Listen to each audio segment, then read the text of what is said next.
branch. And our role as community navigators is to work with employers and newcomers and potential newcomers to inform them about information about our programs, and to also talk to community partners who provide support services for newcomers and kind of communicate to upper levels of government where the gaps are, what's working, and what we can do to better the experience of newcomers to improve our retention. So before we start, I'd like to complete a land acknowledgement, acknowledging that we are gathered today on the ancestral homeland of the Mi'kmaq people.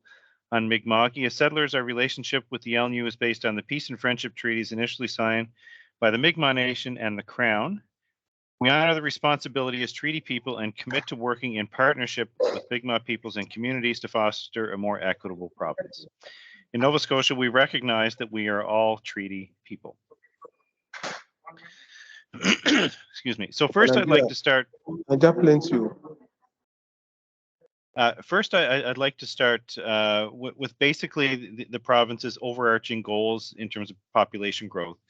The province has set an aggressive target of achieving a population of 2 million people by 2060. And 2022 was a record-breaking year in terms of our population growth in Nova Scotia. As you can see, we welcomed 12,650 new permanent residents.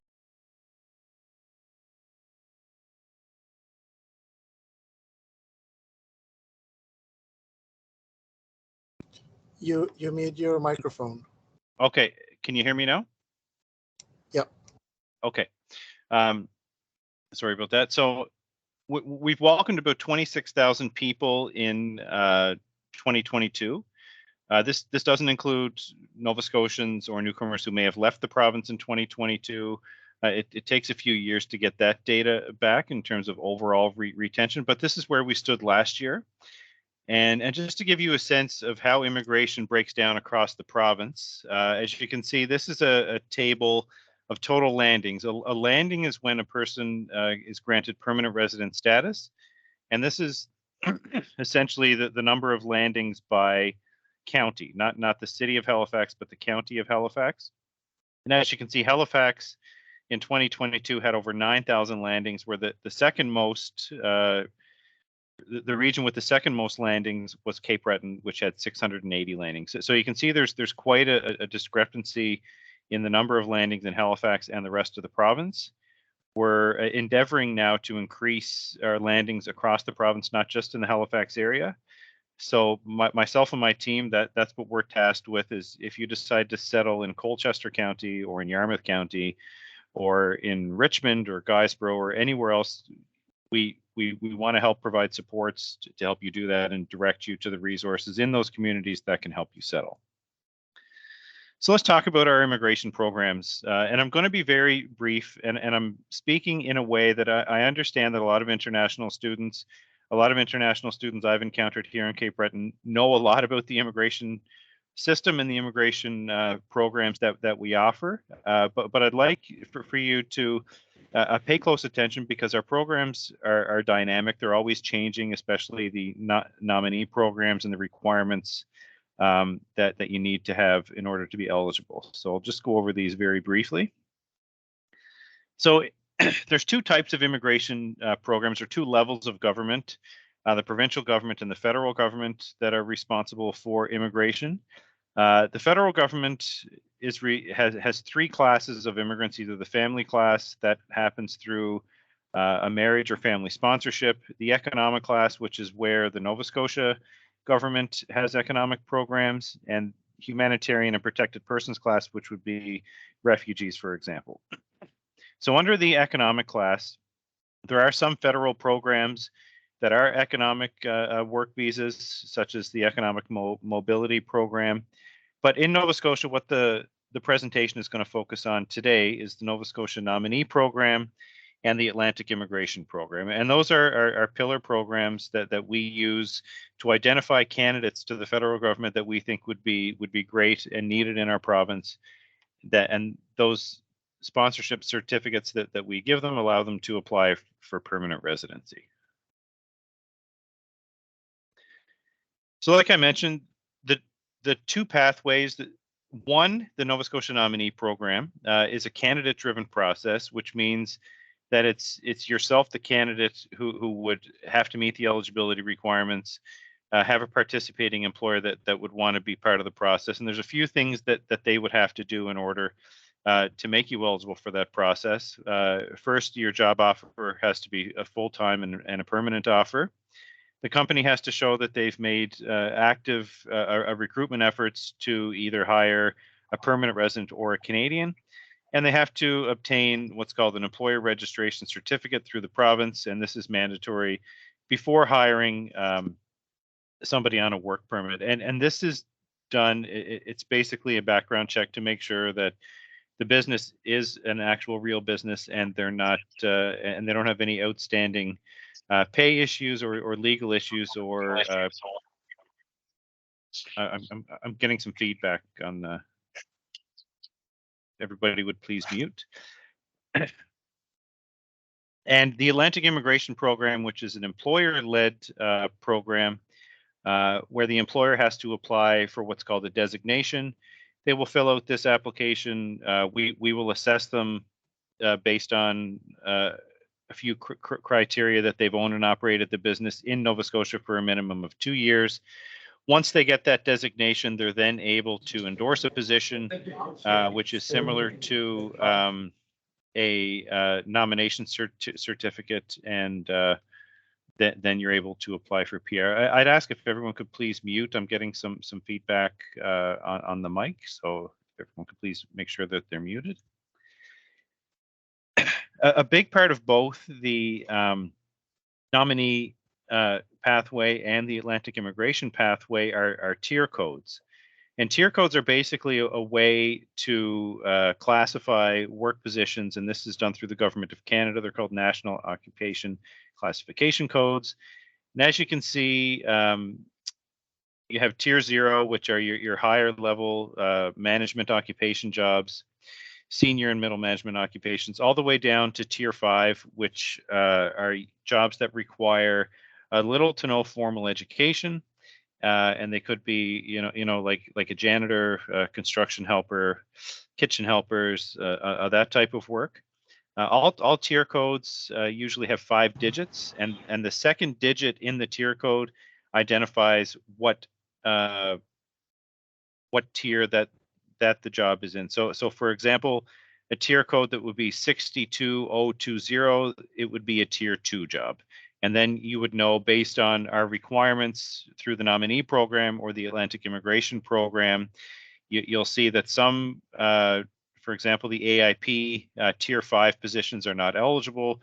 So you'll be able to see very quickly with your tier code if you'd be eligible for AIP, for example. So it's important to just familiarize yourself with these tier codes. And at the end of the presentation, there's a resource sheet that will have a link to this page. So the Nova Scotia Nominee Program, like I mentioned, it's based on a full-time permanent job offer from a Nova Scotia employer. It's basically a temporary to permanent resident model. So once you get that full-time job offer and you meet all the requirements of the stream within the nomination program, you're able then to apply for PR through sponsorship. So since I'm speaking to a group of international students, I thought I would focus on 3 specific nominee streams that would be relevant to international grads. I believe we have 10 now, and some of you may be physicians who are studying at Dalhousie. I recognize that. So there are certain streams for that. If the streams I talk about today don't fit the stream that you're planning on applying through, again, feel free to reach out and I'll provide you that information directly. But the streams I'm going to focus on today are skilled worker, international graduate, entrepreneur, and international graduates in demand.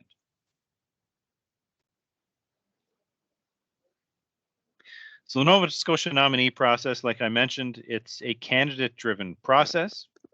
The eligibility, like I said, depends on the stream requirements, and we'll go over some different eligibility requirements in a moment.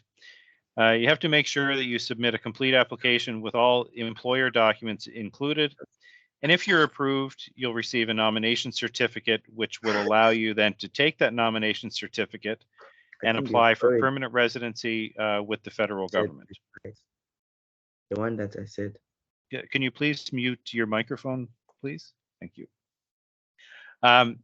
So once you have the nomination certificate and you apply for PR, the reason why it says work permit approval optional here is because if you feel that, say for example, you're applying for your PR process with the federal government in September, and your current work permit is going to expire in December. So you feel that, you know, my PR approval is going to go beyond my current work permit. You can apply for a work permit extension within that same PR application. It's vitally important that you always remain in status, which means that you'll always have a valid work or study permit before you apply for a new permit with the Government of Canada. So the skilled worker stream, again, a permanent full-time job offer from a Nova Scotia employer, 1 year of related work experience. And if the position is a tier 4 or 5 position, you need a minimum of 6 months experience with that current employer. I'm not going to read through all these, but an English or French language ability, financial resources to settle in Nova Scotia, and legal status if in Canada. And like I just mentioned, what that means is that you have a valid work or study permit at the time that you apply for the next stage in the process. The Nova Scotia International Graduate Entrepreneur Stream is a very unique stream that would allow candidates to transition from owning and operating a business in Nova Scotia and using that as a means to obtain a nomination certificate. So the basic requirements of this is that you own at least 33% of the business and you have experience in managing the business for at least 1 year, completed a minimum 2-year full-time program at a Nova Scotia university or Nova Scotia Community College. And again, the rest of the requirements for this program are similar to all of our nominee programs. Financial resources to settle in Nova Scotia, intention to settle, and legal status if in Canada. Once you fill out an expression of interest in this international graduate entrepreneur, applicants only apply once they're invited to apply. So first you would have to fill out an expression of interest. We have a team that would determine if you're eligible for that stream, and then you would be invited to apply in that way. The Nova Scotia International Graduates in Demand, this may or may not apply to many people at Dalhousie. I recognize that. Many of these positions are in positions for career colleges and community colleges, and basically what it is, it's a nominee stream that allows for faster processing for paramedical occupations, pharmacy techs, nurse aides, which are considered continuing care assistants, early childhood educators who would work in daycares, for example. And the requirements there are slightly different. Finished a course at least 30 weeks in length, with 50% of it being done in Nova Scotia within 3 years of submitting your application. That's a tongue twister for everyone. And your certifications have to be issued by Nova Scotia regulatory bodies for the job. And of course, you have to have a minimum level of English or French. When you apply for a nominee program, the employer that you apply, that you're working for, does have to submit what's called an NSNP 200 form. And this can be found, as you can see, there's a link at the bottom of the slide. But this is something for you to go over, because oftentimes when PNP applicants are going through the process and they talk to their employer about it, the employer will then turn and call us and say, you know, can you support us? What can we do? So this is just information you could provide the employer handily about the form that they have to fill out. The form is kind of self-explanatory. It's not difficult. It doesn't take a lot of time.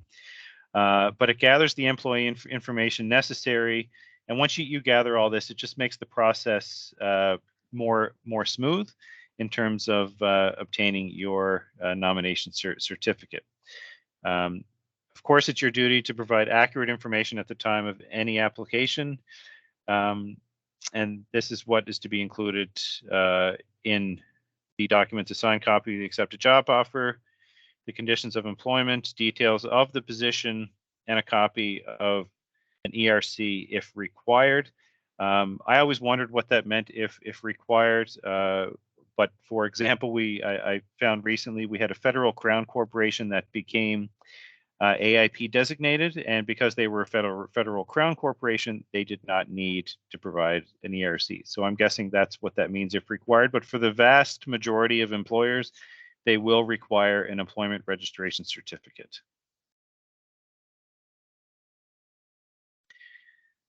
And the Atlantic immigration process. The Atlantic immigration process is essentially a three-step process. The first process would be a designation by the employer. The employer would connect to an SPO, which is called a service provider organization. And I think I'll take the opportunity now to talk about service provider organizations. These are essentially settlement organizations, either Y-Reach or I believe ISANS would provide a lot of these services in Halifax. In Cape Breton here, it's the Cape Breton Island Center for Immigration. There's also the Connector program, which is not specifically part of the AIP designation, but it is a support that international students could use to further be included in the community. So an employer will become designated. They'll connect to a service provider organization. They have some certain training that they have to do in terms of onboarding, and later for the endorsement process, intercultural competency training. And if approved, the employer is then designated under the AIP. What then happens is they take the position that they plan on offering you, the candidate, and they submit it to the province, and we'll make sure that the position meets all the criteria. And what that means is, for example, if you're being hired as, say, an accounts receivable clerk for a company, then we would check labor market data to make sure that the pay rate, for example, and the job description that they are using for that position matches what that position would match on average across the province. The employer and the candidate then will create a settlement plan. This is usually done with a third-party service organization. The employer completes all the required training, like I mentioned, and then finally, the candidate will receive an endorsement certificate, which is similar to a nomination certificate. They then include that certificate with their application for permanent residency to the federal government. Again, the work permit approval is optional. In most cases, I understand a post-grad work permit once you graduate is a 3-year permit. If you're close to applying through the AIP in the first year of that visa, you probably won't need to extend your work permit before your PR would be approved. But if you're within a few months, I would just always suggest that you maintain status, meaning that you maintain a valid work permit. So the eligibility for the Atlantic Immigration Program, employers must have become designated, like I mentioned. There's no age restriction. The language CLB 5 for occupations that are tier 0 to 3, and CLB 4 for occupations that are tier 4.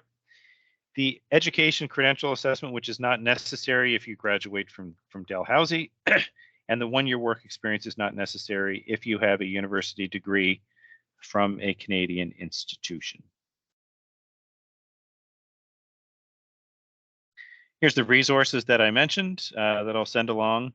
I would focus specifically on these here: the nominee program, skilled worker program, and these guidelines, the designation guidelines and endorsement guidelines. Every nominee program will have a guide. if you are considering one of the streams, if you fit the eligibility requirements, I'd recommend reading those guides. That they are very good, and they do.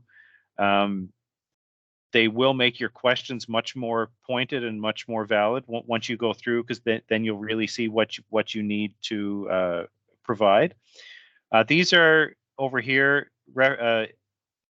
resources from the Government of Canada, so information about IRCC Express Entry. I find the IRCC's Atlantic Immigration Program link very useful. I find it's very easy to navigate.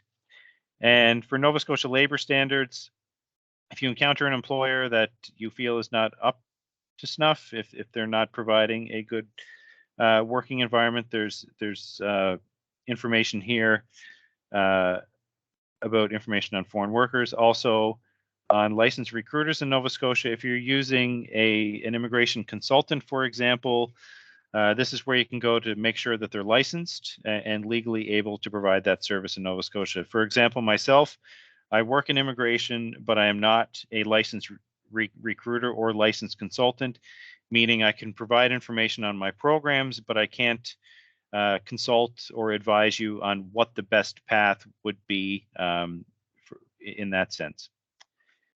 So this is our wonderful team at Interaction and Engagement. I'm Chris Kalanko, the Community Navigator. Our other Community Navigators, we have two that are currently on mat leave, Katie Jane Hunt and Victoria Blakely, but we recently hired a new navigator, Caitlin, for the Colchester area. And basically, this is the team that if there's an employer issue or a candidate issue, we are the group that answers those questions. We have an additional programs team that processes applications. So yeah, that's our team. And if I'm open for questions now, so if anyone has any questions, we can start that portion of the presentation. Thank you very much.